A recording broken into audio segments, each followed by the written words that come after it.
सुबह से लेकर शाम तक जो कुछ भी हम इस्तेमाल करते हैं बनते हैं वो यहाँ हजारों वर्कर्स की मेहनत से, उनके कभी न थकने वाला जुनून और एडवांस्ड ऑटोमेटिक मशीनों से। आज के एपिसोड में किसी भी टाइम भूख मिटाने वाली ब्रेड, जगमगाते एलईडी बल्ब्स, रिस्ट वॉचेस और खुशबू बिखेरते हुए हैंडमेड सोप्स। ये है द ग्रेट इंडियन फैक्ट्री।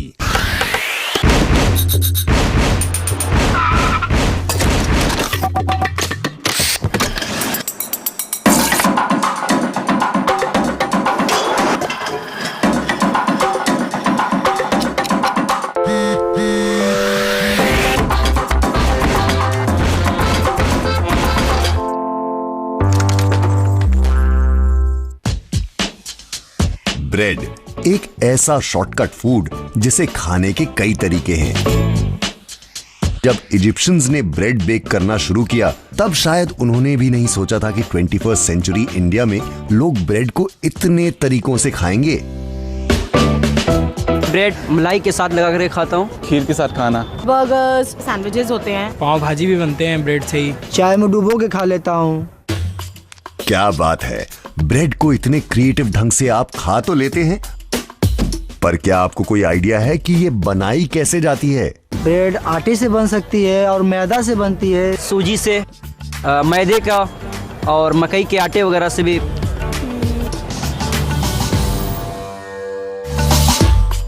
कोई बात नहीं, हम आपको दिखाते हैं जिन नरम ब्रेड से टेस्टी सैंडविचेस बनते हैं वो खुद कैसे बनती हैं।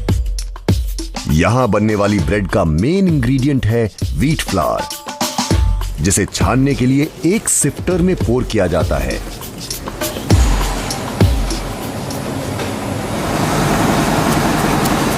छाना हुआ व्हीट फ्लावर ऑटोमेटिकली एक टनल से बेकिंग एरिया तक जाता है। इस वेइंग सिस्टम से मेजर्ड क्वांटिटी में व्हीट फ्लावर और डिस्टिल्ड आरओ वाटर सीधे मिक्सिंग बोल में गिरता है।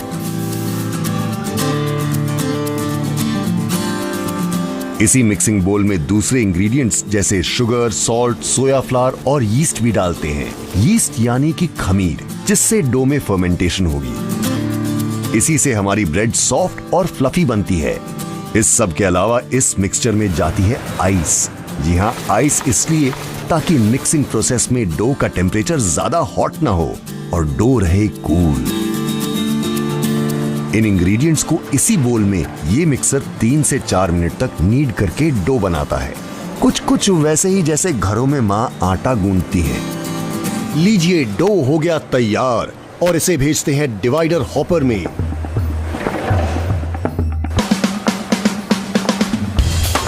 यहां से डो रिक्वायर्ड वेट और इक्वल लेंथ में काट के निकालते हैं और एक कन्वेयर की मदद से आगे बढ़ते हैं।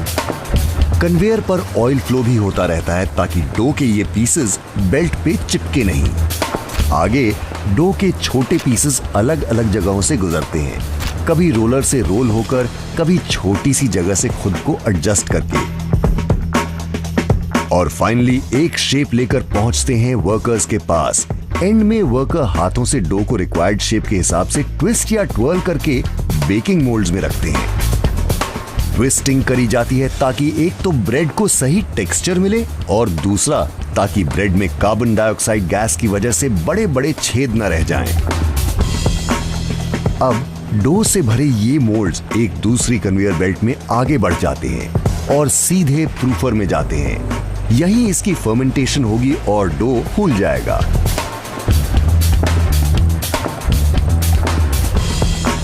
प्रूफर के 45 डिग्री सेल्सियस टेम्परेचर में ये मोल्ड 1 घंटे के लिए रखे जाते हैं। अब बारी है बेकिंग की। डो से भरे मोल्ड्स ओवन में रखे जाते हैं, जहां इसे 240 डिग्री सेल्सियस टेम्परेचर पर 30 मिनट तक बेक किया जाएगा।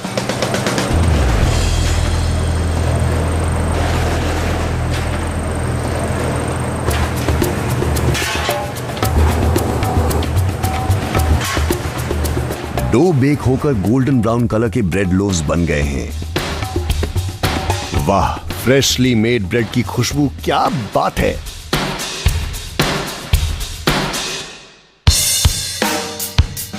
अब ब्रेड लोफ को मोल्ड से निकालकर ट्रॉलीज में सेट करते हैं और कूलिंग सेक्शन में भेजते हैं, जहां ब्रेड लोफ्स को 4 घंटों के लिए रखा जाएगा।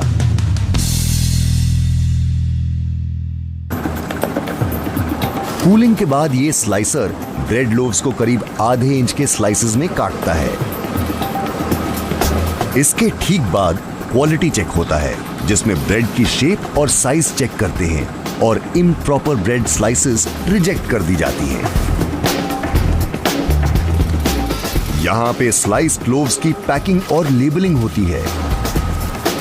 इस फैक्ट्री में हर दिन 60,000 पैकेट ब्रेड्स बनते हैं। यूं समझिए, अगर उन ब्रेड्स को स्टैक करके रखा जाए तो भाई माउंट एवरेस्ट से अंदाजन डबल की हाइट की ब्रेड की चोटी तैयार हो जाएगी।